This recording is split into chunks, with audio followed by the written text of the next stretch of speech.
Welcome to our inaugural episode of The English Adventure Begins. Welcome aboard. I'm Alice, your guide on this thrilling journey into the intricacies of the English language. And I'm Bob, your co-captain. Whether you're just starting to dip your toes into English or you're polishing up your skills, this podcast is crafted just for you.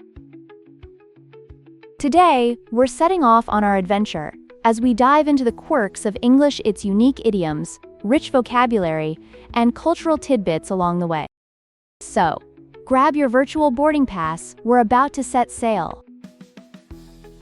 Learning a language feels a lot like exploring an uncharted island, doesn't it? Each word is like a new landmark, every idiom, a local custom, and every conversation, a captivating story of its own. Exactly. We'll start with some friendly greetings and dive into essential vocabulary before we tackle common phrases and cultural insights. Imagine landing in a buzzing airport in a new city.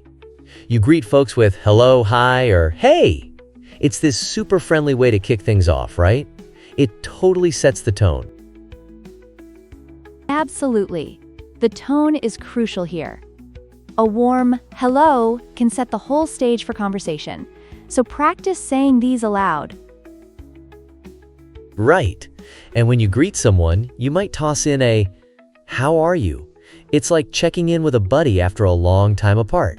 It opens up so many avenues for conversation, doesn't it? Mixing formal and informal greetings is totally acceptable. We're here to guide you through every scenario you might encounter.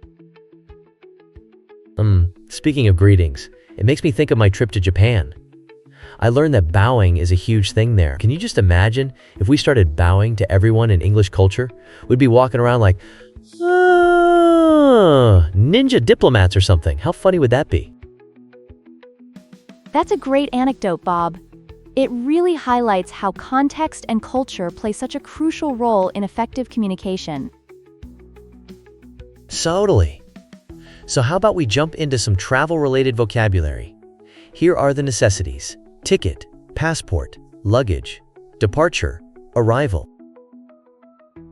Remember to repeat those words aloud, then use them in sentences. Mistakes? They're just part of your learning adventure. You know, I have a funny story from the airport once. I overheard someone exclaiming, "I can't find my luggage." It really drove home how important it is to double-check your stuff before you leave. Can you imagine sitting there looking lost? Absolutely. Stories like those make language more memorable. Speaking of memorable, let's dive into some idioms.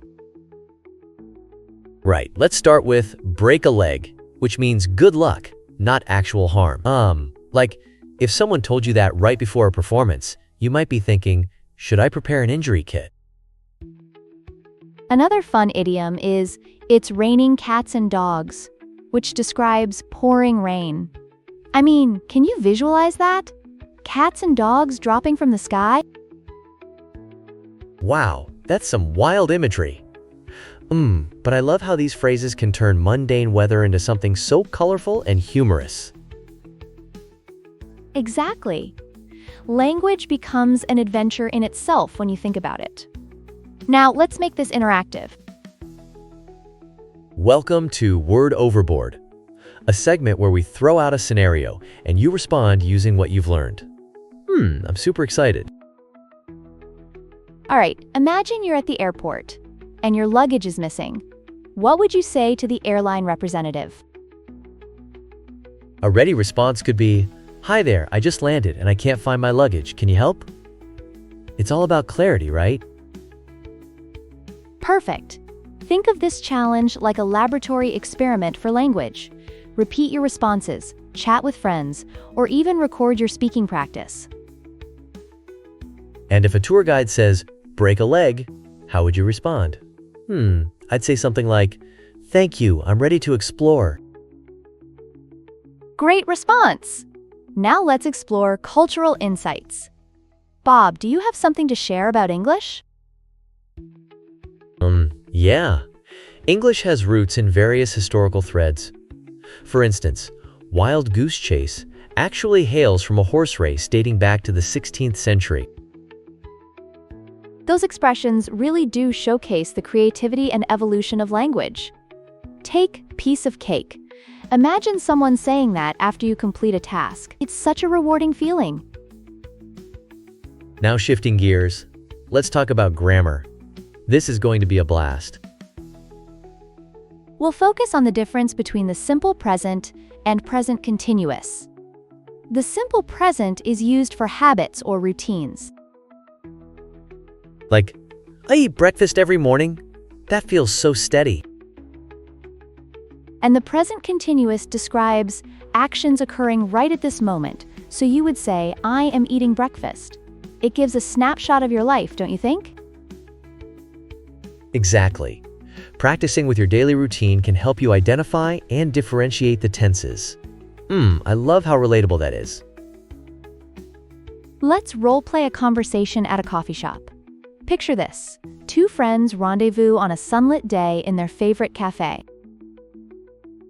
All right. Emily might start with, "Hi Jake, how have you been?" And Jake would respond, doing well, thanks. I've been quite busy with work lately. Then Emily could say, "I started a new hobby painting. It's my way to unwind." I can only imagine how calming that must be.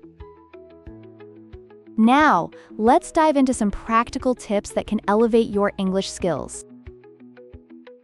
Tip 1. Immerse yourself in English. Surround yourself with the sounds and sights of the language. Tip 2. Practice speaking as frequently as possible. Embrace mistakes. They're stepping stones to improvement. Tip 3. Keep a language notebook for new words and phrases. You'd be amazed at how effective that can be. Tip 4. Set realistic goals for yourself. Make sure they're digestible so you don't feel overwhelmed. Setting goals makes me think of scaling a mountain.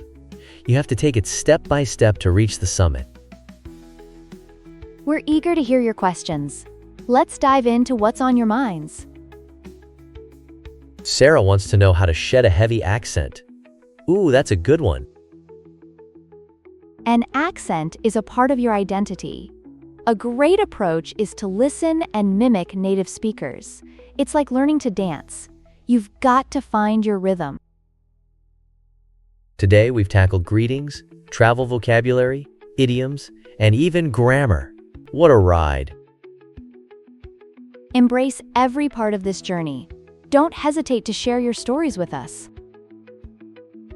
Ooh, upcoming episodes are going to be so good.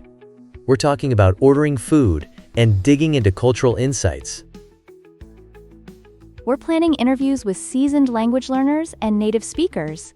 They'll share their challenges and amazing stories. Learning English is such a beautiful mix of curiosity and persistence. At its core, communication is all about making meaningful connections, not just achieving perfect grammar. Thank you for joining us. We believe you can master English with each engaging step you take. Please share your thoughts and progress with us. Your insights truly enrich this adventure. I'm so excited for what's next. Until we meet again, keep exploring, practicing, and having fun on this journey. Stay curious, stay bold, and welcome aboard. Happy learning, everyone!